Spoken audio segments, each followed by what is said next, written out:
Sesuai dengan itu, ke-10 asas berikut ini harus diketahui dan dilaksanakan. 1. Janganlah membawa keluar api dari dalam rumah. 2. Janganlah membawa masuk api dari luar rumah. 3. Berilah mereka yang memberi. 4. Janganlah memberi mereka yang tidak memberi. 5. Berilah mereka yang memberi dan yang tidak memberi. 6. Duduklah dengan bahagia. 7. Makanlah dengan bahagia. 8. Tidurlah dengan bahagia. 9. Jagalah api. 10. Hormatilah para dewa di dalam rumah. Akhirnya Wisaka dan rombongannya tiba di Sawati.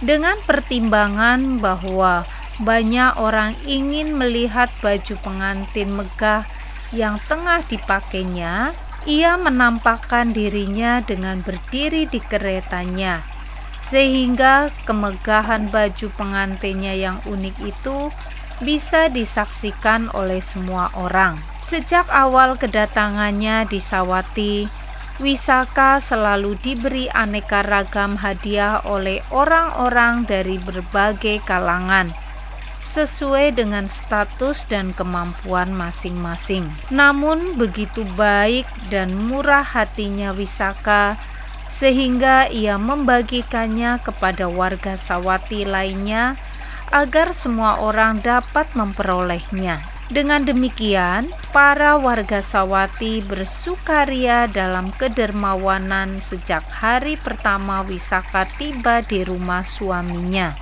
Demikianlah ia memperlakukan seluruh penduduk kota itu seperti sanak saudaranya sendiri.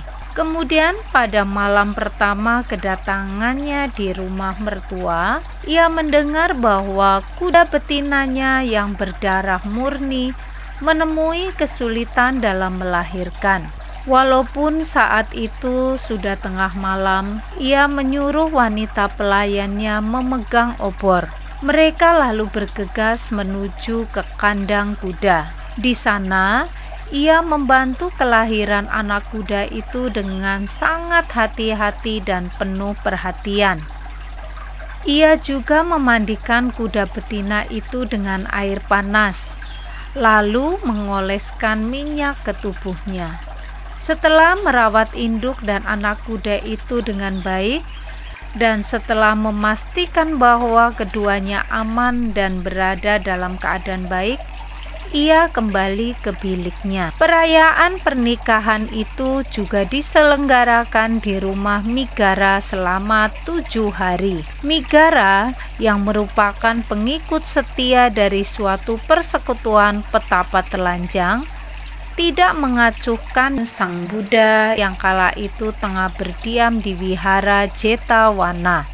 Sebaliknya, ia mengundang banyak petapa telanjang ke rumahnya untuk menerima dana makanan. Ia memperlakukan mereka dengan sangat hormat dan menyajikan makanan mewah bagi mereka. Lalu ia memanggil Wisaka, menantu barunya, dengan berkata, "Mari nak, bersujudlah kepada para arahanta." Wisaka merasa gembira mendengar kata arahanta, dan dengan penuh semangat menuju ke aula dengan harapan bisa melihat beberapa biku.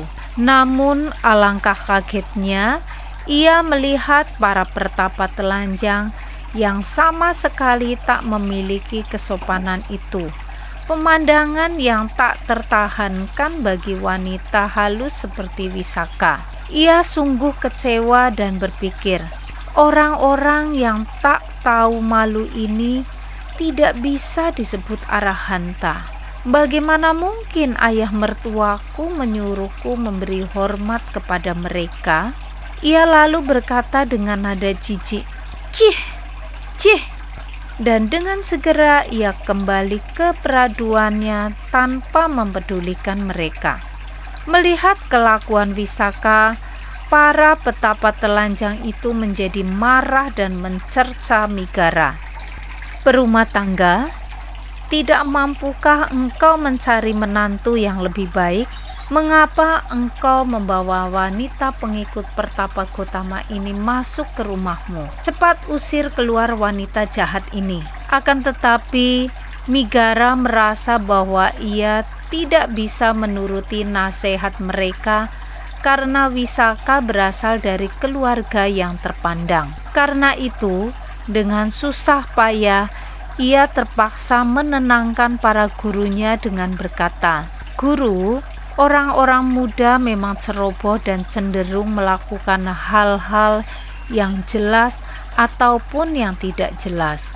Mohon guru sekalian bisa bersabar." Lalu dalam kesempatan lainnya, Migara tengah menyantap bubur beras mewah yang dicampur madu dalam mangkok emasnya sambil dikipasi oleh Wisaka. Seorang biku yang tengah mengumpulkan dana makanan berdiri di depan rumahnya. Wisaka bergeser ke samping supaya biku itu bisa tampak oleh Migara agar ia bisa memberinya dana makanan.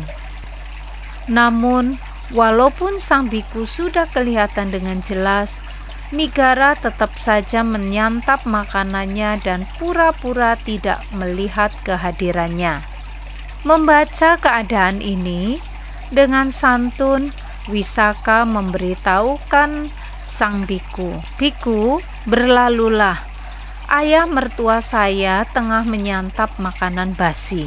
Mendengar perkataan Wisaka, Migara salah paham dan menjadi murka. Dengan segera ia meletakkan mangkok emas itu dan berkata dengan berang kepada pelayannya, "Simpan makanan susu ini. Usir Wisaka dari rumah ini. Lihatlah, ketika aku menyantap makanan susu yang penuh berkah dalam rumahku yang penuh berkah ini, Wisaka berkata bahwa aku tengah menyantap kotoran dan sampah." Namun, semua pelayan itu dulunya dibawa ke rumah tersebut oleh Wisaka sendiri, dan mereka semua menyayanginya karena kebaikan hatinya. Tak seorang pun berani menentang kata-kata Wisaka, apalagi melakukan kekerasan fisik terhadapnya. Karena itu mereka menolak menuruti perintah Migara. Wisaka lalu menjawab dengan tenang dan hormat, "Ayah, saya tidak berkewajiban meninggalkan rumah ayah atas perintah ayah yang tidak pantas serta alasan yang tidak tepat itu. Saya tidak dibawa oleh ayah ke rumah ini seperti seorang gadis budak dari sebuah daerah teluk, seorang putri yang baik, yang orang tuanya masih hidup, tidak akan mematuhi perintah tak berdasar semacam ini. Untuk alasan yang sama inilah, saat saya hendak berangkat kemari, ayah saya menunjuk 8 orang penasehat dan mempercayakan diri saya pada mereka dengan berkata, seandainya timbul masalah apapun yang menyangkut putriku, kalian harus menyelidiki kasus itu dan menyelesaikannya. Ke-8 orang ini adalah orang-orang kepercayaan ayah saya, tempat nasib saya bergantung. Maukah ayah menyampaikan kasus ini kepada mereka dan mengizinkan mereka menyelidiki apakah saya memang bersalah?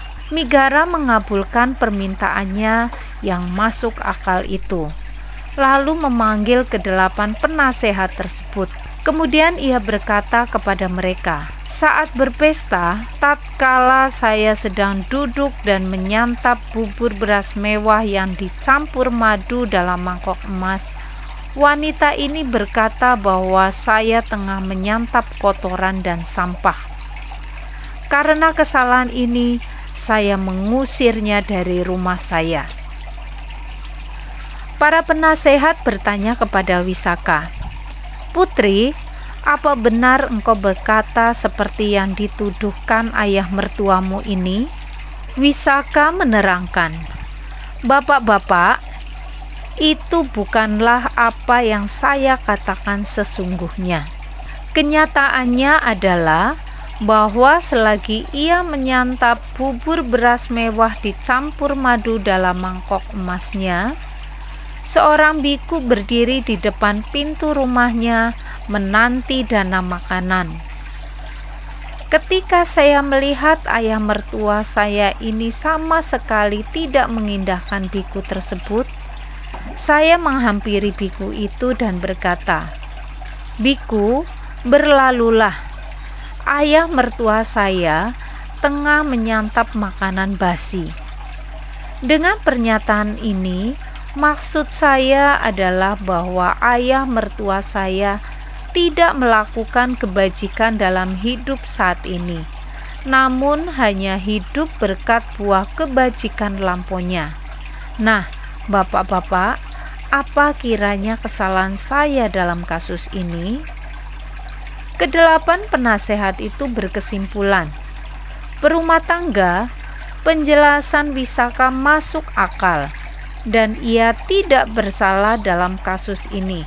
Mengapa Anda harus marah? Migara menjawab, "Baiklah tuan-tuan." Demikian kisah Wisaka. Semoga dapat menginspirasi dan membawa manfaat. Terima kasih atas perhatiannya. Sampai jumpa pada video berikutnya. Sabe sata bawantu suki tata. Semoga semua makhluk hidup berbahagia. Sadu, sadu, sadu. Namo Buddhaya, Soti Hotu.